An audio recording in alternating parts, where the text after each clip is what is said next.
Hey folks, welcome to the House of Tat. I got a really interesting thing to share. Let's go ahead and first note the time though. It's 20:56 hours of December the 16th of 2023. I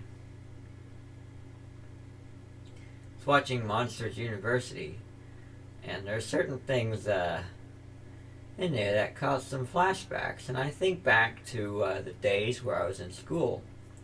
I had a tendency to gravitate more toward the teachers, especially later on. More toward. Because I never really. I mean, I kind of got along with the kids, but they just didn't really mix together. And in sixth grade, probably I did better with the kids than in any other grade because once I was in high school, I tended to gravitate more towards the teachers because where they were and where I was were nearer than where I was and where the kids were. Um, it's just the way we kind of thought, the way we treated each other. As you would expect, they were more mature. And it was just a little bit too wild around the kids. So many things, be with them, it just wouldn't work out. So that's kind of the way things ended up going for me. And I resonated with that a lot. And I remember already talking about the Type 2 being, and somebody said something about Type 2 beings going toward those that resonate with them. Type 1 beings, on the other hand, it's a little bit of a different story. Um, but not much different. Of course, they go near beings who resonate with them, but they see the oneness. And this is something I'm really coming to appreciate as I get a deeper and more integrated understanding of what it means to know your consciousness deeply enough to know its expression here, to where you know yourself and you know here, seeing the oneness of yourself and here, and seeing the expression process and how it can happen very instantaneously in the higher densities, given that most of the lower fractal, most of the consciousness is in lower fractal consciousness, and most of the full entity is free and open to direct expression rather than having been preset to something, such as it is in the lower density. So that's why Aradif, when when he goes around consciousness, he knows what the consciousness is and is able to know subsequently what the expression of it will be, or at least enough of it to where he can know what's what and what's where by knowing what's what in his own consciousness.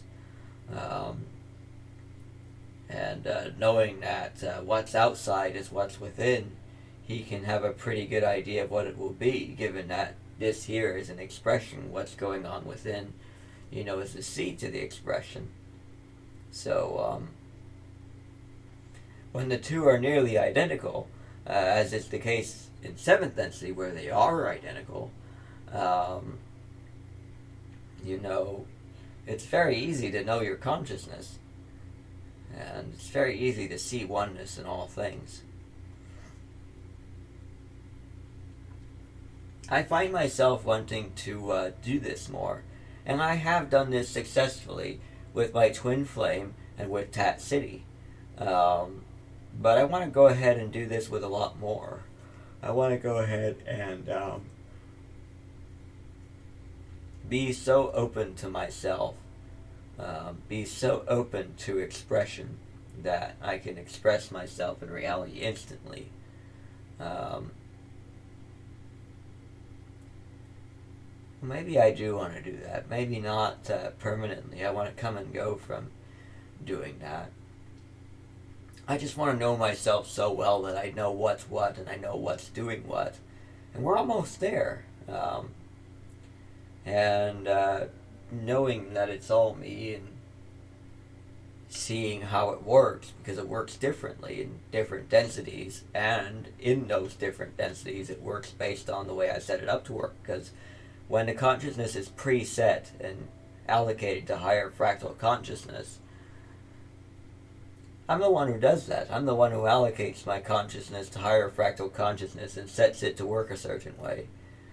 When I know what's what and what I'm doing completely in the moment, and that all things are me, that is type 1 consciousness, even if it's experiencing limitation.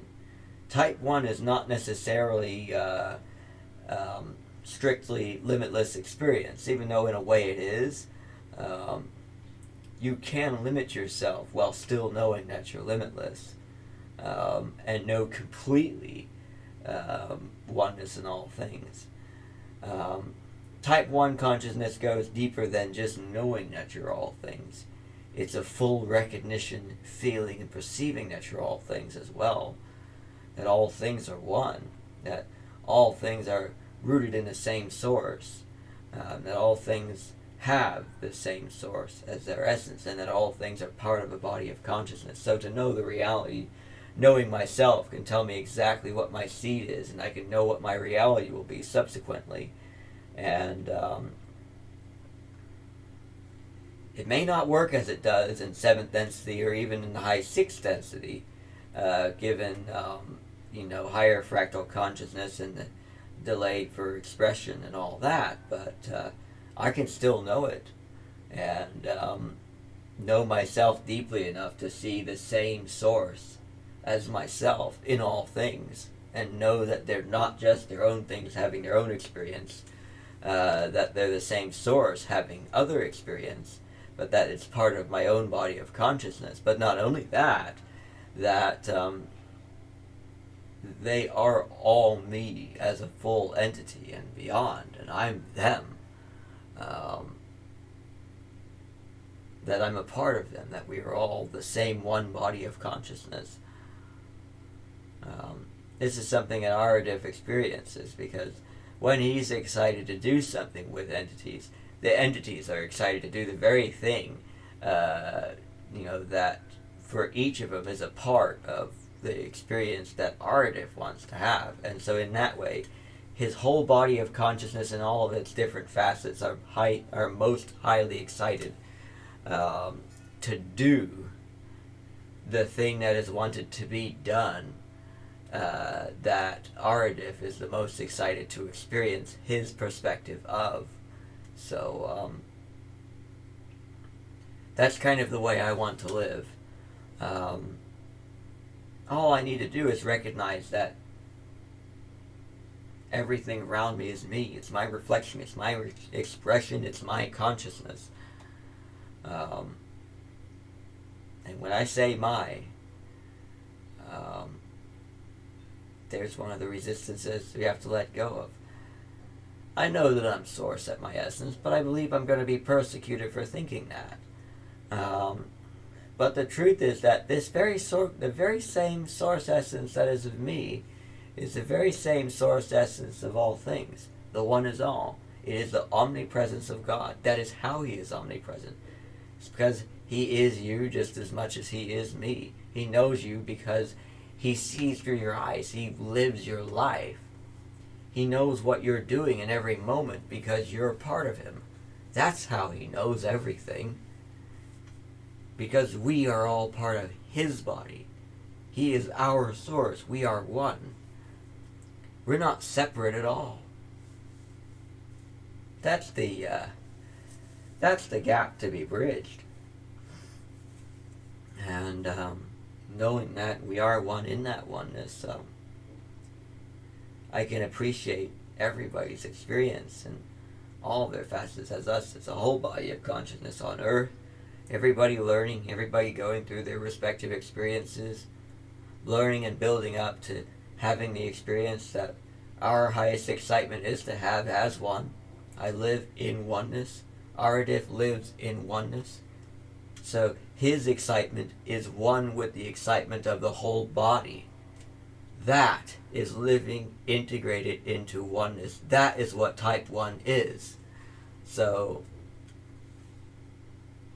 that means our excitement is to do the thing that my excitement is to experience. And everyone plays a role in that. And I'm growing into the version of Earth that does exactly that. And everybody, in a way, we are already doing this because we are all growing into that. And all the different hardships, all the different experiences, all the different facets of self-exploration are ongoing now. And everybody's doing all these different things. All the accidents, all the incidents in the world are part of that learning process, and they don't just happen randomly. They are perfect reflections and expressions of the consciousness chosen to be experienced by every individual. In that way, it's a learning experience for everybody to help them learn how to be themselves, how to be in alignment with what they want to be, and how not to. And life helping people get a map of their own consciousness. In effect, life does for them the very thing that I want to do for people with the Consciousness Handbook. So perhaps this will be a template for that Consciousness Handbook. And I want to go ahead and leave this message for all of you to go ahead and use at your leisure. It's 21:07 hours. And I'm signing off. That's the end of this one.